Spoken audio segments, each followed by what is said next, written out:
Welcome everyone, Michael here with Offshore Citizen, and I'm going to talk to you today about the confusion in the markets, what is going on, what you should know about how to understand this, why people have no idea what the heck is going on, what is fundamentally new and different, and how that is shaping the decisions we should be making investing-wise over the next little while. So let's dive in and discuss that today. Before we do, if you are new here, welcome. Thank you for being on the channel. I am Michael. Appreciate your support.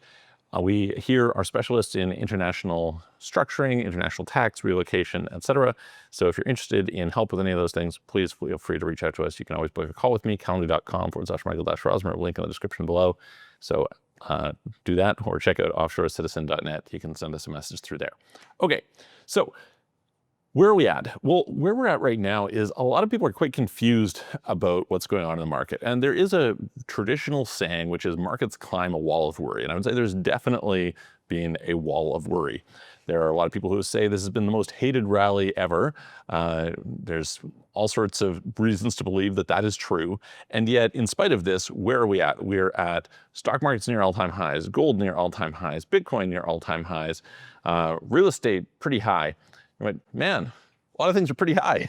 What does that mean? Does that mean we're close to the top? At the same time, in a bunch of regards, you see deteriorating fundamentals. So for example, they had all these revisions on jobs, and so that's not particularly great, right? The employment is getting worse in that regard.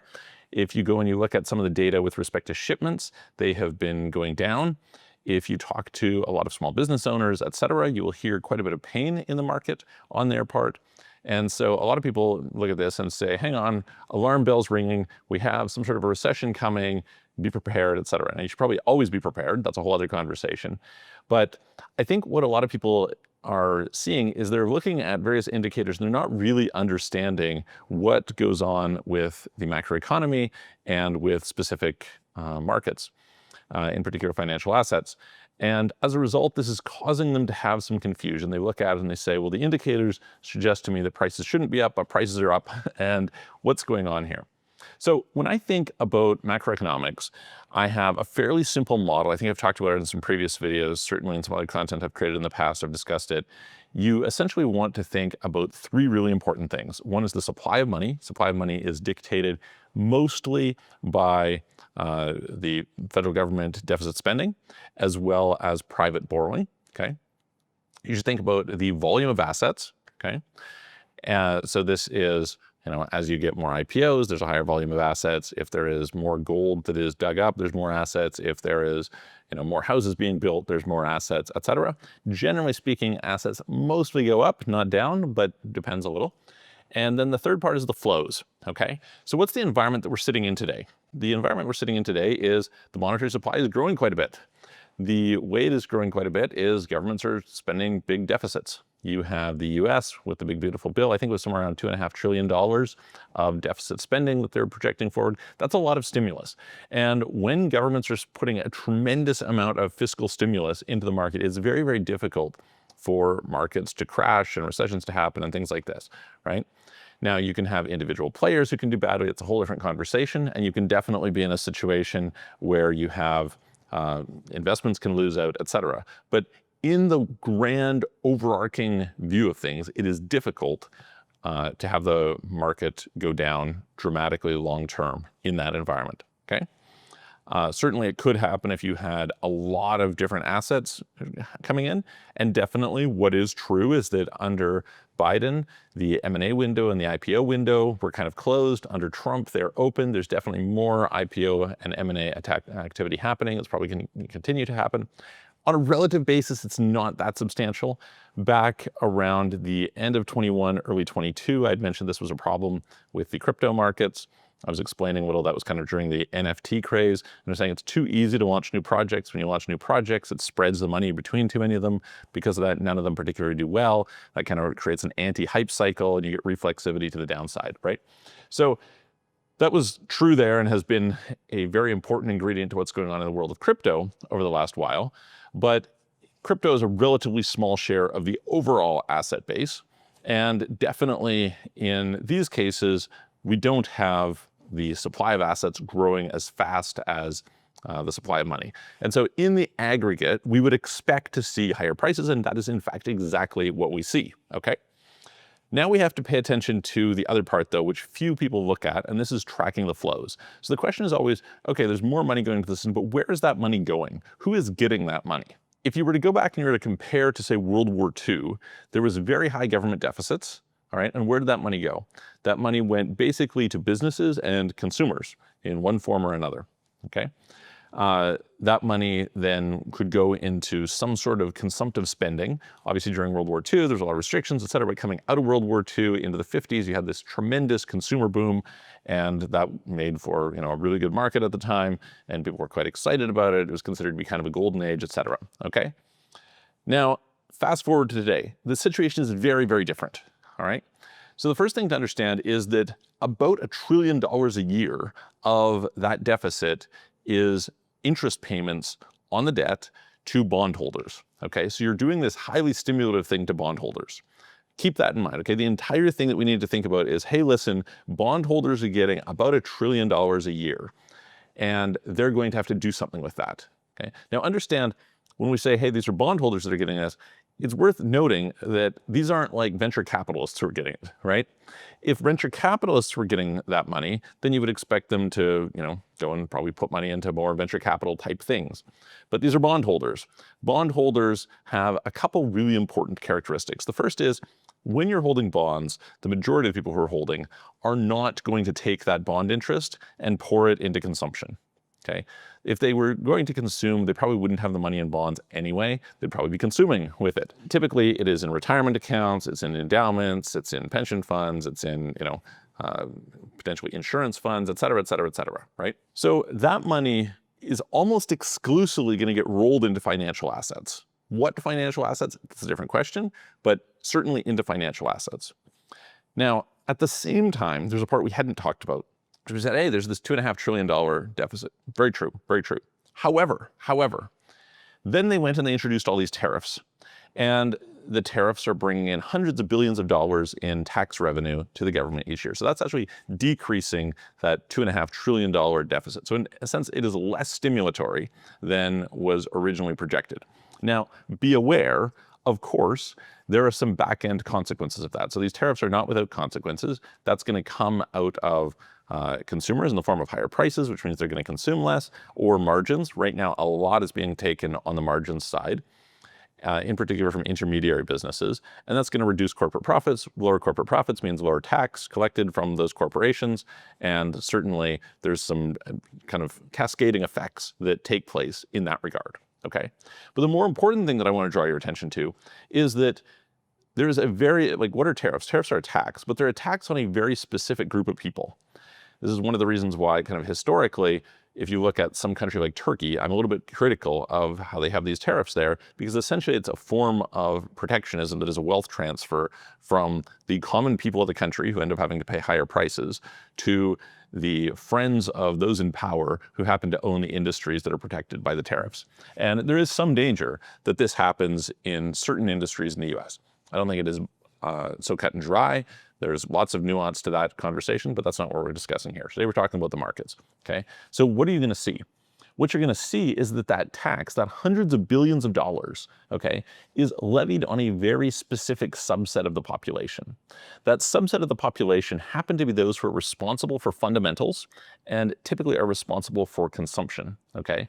So if you were a small business that was, say, importing goods from China, you have some sort of an e-commerce store, et cetera. You make a bunch of money in a normal environment. Now, all of a sudden, your costs just went up by X percentage, and you decide to take a meaningful hit because you're trying to retain market share. Now, all of a sudden, you have less profits for yourself. That's profit for yourself that you would have spent on expansion, you would have hired people, you would have gone and spent on kind of luxuries or lifestyle or whatever for yourself. That spending is gone, it's wiped out. The government took that money, and now they're going to essentially, what is that essentially a process of? It is essentially a wealth transfer from the small businesses and people who are paying those taxes to bondholders. That's how, functionally, that's what you should think of here, okay? So if I was to say, all right, I'm gonna take money from this sector of society, and I'm gonna give money to this sector of society, even if in aggregate it balances out, the reality is that it will change the shape of what happens because different participants in the system behave differently, have different incentives, et cetera. Okay, really, really, really important to understand that. What does that mean? That means that you should expect higher prices to be paid based on given fundamentals.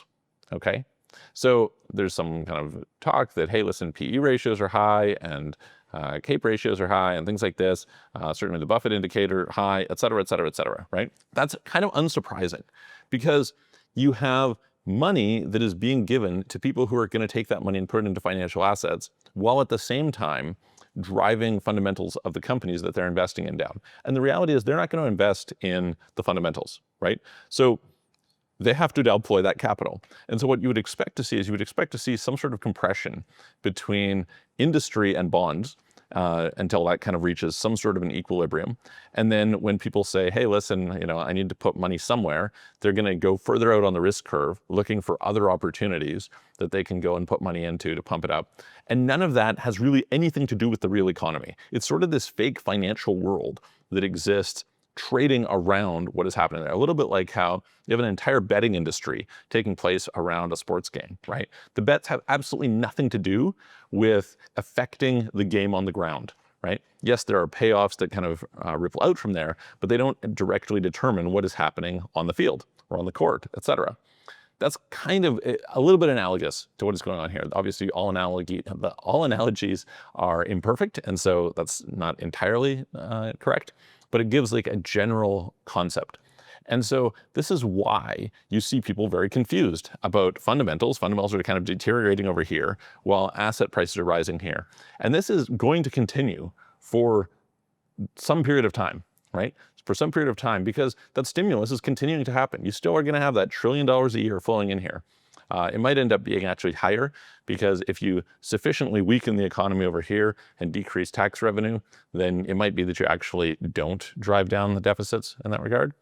And so money will flow. And so then the question that you should really be asking is you should be saying, okay, given that I know that this is true, where is it that the people with this bond money are going to put that money? And after they get it, somebody else is going to get it, right? There's some sort of a transference. That's going to drive up some other asset price. Somebody else is going to have money. Where are they going to put it, right? And then we want to anticipate and say, well, what's kind of the next thing in line that we can participate in? Now, notably, and this is something I posted on Twitter the other day, there's kind of some comments people have in the crypto world where they say, hey, this isn't a real bull market yet. Retail hasn't showed up. And my comment for, I don't know, several months now to people has been, the retail may not show up because I don't know that retail has money this cycle. I've been talking for quite a while about how the two major trends kind of sociologically are growing wealth inequality and the Great Migration. Okay, these two things. And this, you have to start making investment decisions and wealth allocation decisions and business decisions based on this trend. And if you kind of realize that, you say, oh shit, so retail isn't going to show up.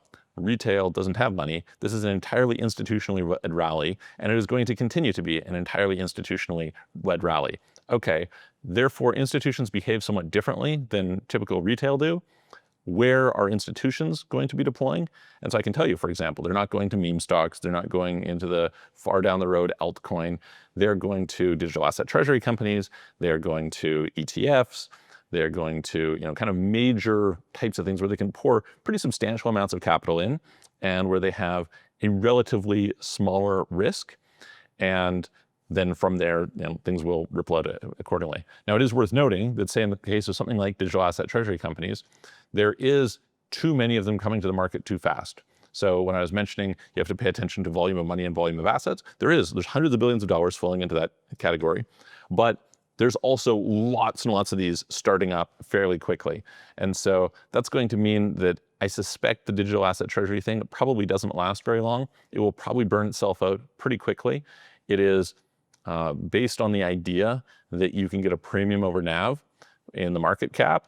And at some point that's going to compress. It will probably mean that you're going to have companies trading for well below NAV at some point in the not too distant future. And that's probably going to be accompanied by assets themselves trading at a lower price. So you're going to have some sort of convergence. How long does that take? Very hard to say, but I definitely notice the volume of digital asset treasury companies coming into the market is really, really high, and it won't be sustainable. So I hope that helps. If you have questions, put them in the comments below. Happy to hear your thesis, etc. Put it there as well. And I look forward to seeing you on the next video.